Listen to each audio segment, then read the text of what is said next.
Thank you, thank you.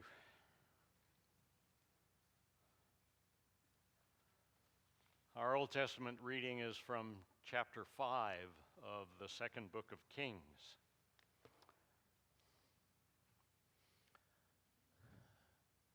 Maybe helpful background to understand that Aram, an ancient kingdom which covered kind of the area mostly where Syria is today. And Aram was, over the centuries, pretty much occasionally sort of allied with Israel, but most of the time they were rivals, and off and on they were at war. So have that in your background as you follow this reading. Naaman, commander of the army of the king of Aram, was a great man and in high favor with his master, because by him the Lord had given victory to Aram. The man, though a mighty warrior, suffered from leprosy. Now the Arameans on one of their raids had taken a young girl captive from the land of Israel, and she served Naaman's wife.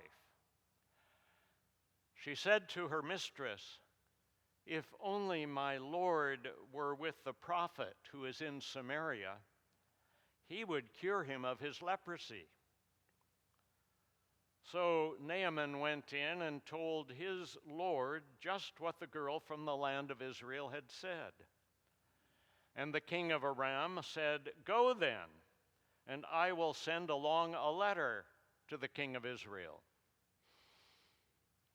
He went, taking with him 10 talents of silver, 6,000 shekels of gold, and 10 sets of garments. He brought the letter to the king of Israel, which read, "When this letter reaches you, know that I have sent to you my servant Naaman, that you may cure him of his leprosy." When the king of Israel read the letter, he tore his clothes and said, "Am I God to give death or life, that this man sends word to me to cure a man of his leprosy? Just look and see how he is trying to pick a quarrel with me." But when Elisha, the man of God, heard that the king of Israel had torn his clothes, he sent a message to the king. "Why have you torn your clothes? Let him come to me, that he may learn that there is a prophet in Israel." So Naaman came with his horses and chariots and halted at the entrance to Elisha's house. Elisha sent a messenger to him, saying, "Go, wash in the Jordan 7 times, and your flesh shall be restored, and you shall be clean." But Naaman became angry and went away, saying, "I thought that for me he would surely come out and stand and call on the name of the Lord his God, and would wave his hand over the spot and cure the leprosy. Are not Abana and Pharpar, the rivers of Damascus, better than all the waters of Israel? Could I not wash in them and be clean?" He turned and went away in a rage. But his servants approached him and said to him, "Father, if the prophet had commanded you to do something difficult, would you not have done it? How much more when all he said to you was, 'Wash and be clean'?" So he went down and immersed himself 7 times in the Jordan, according to the word of the man of God. His flesh was restored like the flesh of a young boy, and he was clean. Hear what the Spirit is saying to God's people. Thanks be to God.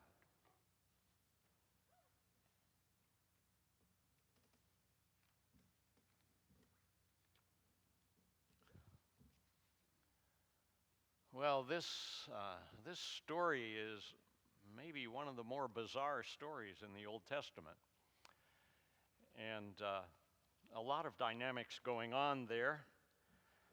But first of all, we need to understand that the word leprosy, what does that refer to? I've always thought it referred to Hansen's disease, the contagious nerve disease that led people to lose their feeling in their fingers and toes, and because they couldn't feel anything, they would get injured and fingers would kind of shrink back and toes would, we used to think they would fall off, but that wasn't actually how it happened. But the references to leprosy in the scripture refer to probably any kind of ugly skin condition. And at least among the people of Israel, it was thought that if you had one of these skin conditions that made you look not quite normal, that you were contaminated in the sense that you could not draw close to God. You couldn't go into the temple to worship God. You had to stay apart, and you had to stay apart from other people, not because of contagion as we understand it, that the disease might be passed from one person to another, but because ritual uncleanness was passed from one person to another. So, for example, if somebody had died and you'd had a hand in taking care of disposing of the body, you were ritually unclean. And I should have looked it up. I don't recall, was it a week or 30 days, 40 days, I can't remember. But you had to stay away, not touch any other people, because if you did, they too would become ritually unclean. So this is the kind of situation Naaman had, and it's not clear, but it may be that it had come up quite recently when the story begins. Because although we don't know for sure whether the people of Aram, the Arameans, had the same idea about it that the Hebrew people had, that it made him ritually unclean and he couldn't have contact with people, but it's very likely that that's the case. So it's interesting, this young girl who had been captured in a raid, it says, on Israel, one of the many sort of military encounters, and she was captured and was a slave and ended up in the house of Naaman, serving as a personal servant to his wife. And she says this, too bad he isn't in Israel, the prophet in Samaria could cure him.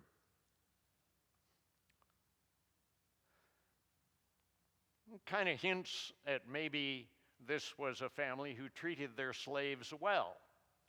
She cared about the family. She wished the best for them.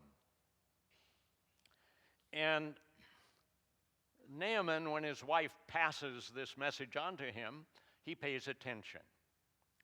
There were 4 reasons he might have just totally disregarded what she said. Number 1, she was a foreigner. Number 2, she was a slave. Number 3, she was female. Number 4, she was young. Why should he pay attention to what she said? But he did. He is maybe feeling somewhat desperate about his skin condition, but also, although he is of very, very high rank, he's somebody who is able to listen to somebody who is of absolutely the lowest rank. So he goes to the king and tells the king, here's what I've heard. And the king says, well, all right. Not only will I give you leave to go, to make this trip, but I'll send a letter to the king of Israel to treat you well and facilitate what you're after, and take a bunch of gifts also. And this list is just like overwhelming. 10 talents of silver, 6,000 shekels of gold. I mean, you're talking maybe in today's money, it might be the equivalent of like $1 billion. It's over the top. And then the idea that the letter is to the king and says, I'm sending this letter to you. I've sent my servant to you so you can cure him of leprosy.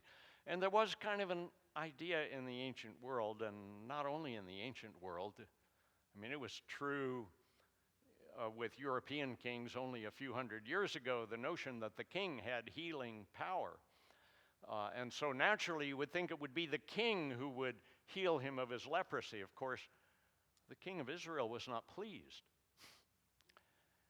He knew he couldn't do this, and look, one more time they're trying to pick a quarrel and find a reason to make war against us. So word comes to him, go to Elisha's house. And I can hardly imagine the scene.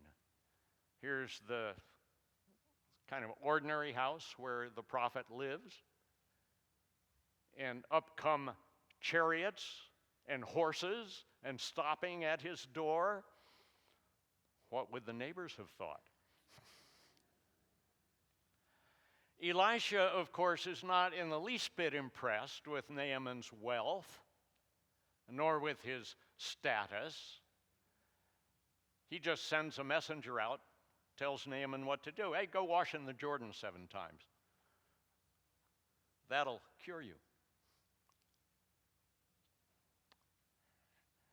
Naaman,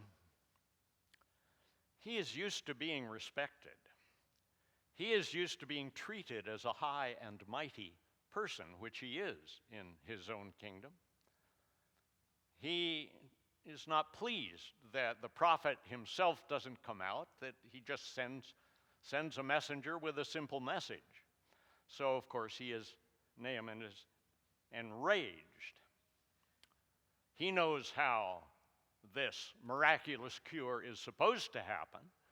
The prophet's supposed to come out. He's supposed to call on his God in a lofty voice and maybe with whole paragraphs of incantations, and he's supposed to wave his hand over, maybe lay his hand on the afflicted person, and that's how the healing will come. Naaman knows what he wants, and he knows how he wants to get it. But Naaman is not in charge here. He's used to being in charge. He's not in charge here. And God is going to do a miracle if God does a miracle. God's going to do it God's way. God is in charge, not Naaman. So off he goes in a rage. And the book doesn't tell us how far they have got. Maybe only half an hour away, maybe a whole day away. Naaman's servants pluck up their courage. Maybe they've waited till his rage had come down to a fairly moderate rage before they say, Master, maybe you should reconsider. Think about how simple a thing has been asked of you. Why not give it a try? What have you got to lose? Now, I think it says, again, something good about Naaman's character, that he is willing to listen to his servants and to follow their advice. And so he goes to the River Jordan and he is healed. Now, if we read on a few verses in the story, we hear Naaman say to Elisha, I know there is no God in all the earth except in Israel. In other words, I recognize that your God is the God of everything. And the other gods, they really aren't. And the story is told actually to make that point. To make the point that the God of Israel is the God of the whole universe. That the God of Israel is the one who is in charge. That the God of Israel is to be worshiped. And it's sort of a cute little thing in that aftermath that tells Naaman's conversion. He asks Elisha if he can't take a couple of mule loads of dirt from the land of Israel back home to Damascus so that he can kneel on dirt from the land of Israel to worship the God of Israel.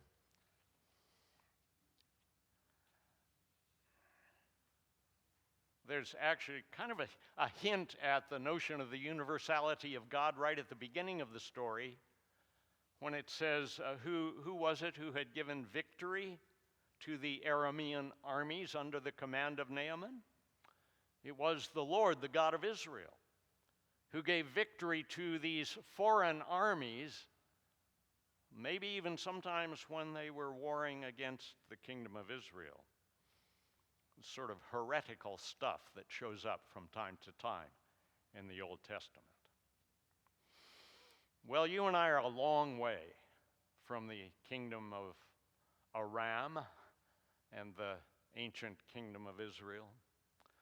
We live in a universe where the God of the universe has taken more steps on our behalf. God sent Jesus so that God could be known in all the earth. And God can work miracles. God can work miracles. Sometimes when I look at what's happening in our nation, whose birthday we've just celebrated, and in our world, I want to tell God how God could straighten this all out. I'm sure none of you have that impulse, but it's like, God, wouldn't you just work a miracle and convert the minds of some people in positions of power? I suppose different ones of us would have different miracles we would want to instruct God about, or at least the details of the miracle would be different, but we would all want God to straighten out our messed up world, right? Well, God can work miracles, but God doesn't follow my instructions all that well. God invites you and me to let go of control, to let go of our drive to be in control, and to let God be God, to let God be in charge. And miracles can happen, and they do when we let God be in charge. And I keep praying for more miracles for our troubled world. The lectionary readings for today included the 30th Psalm, and I had the idea maybe it would be good to do what Presbyterians all did until a couple hundred years ago, which was sing the Psalms. Actually, we used to think that it was illegitimate to sing anything in a worship service except a psalm. And hymn 805 is Psalm 30, and invite you to join in singing that.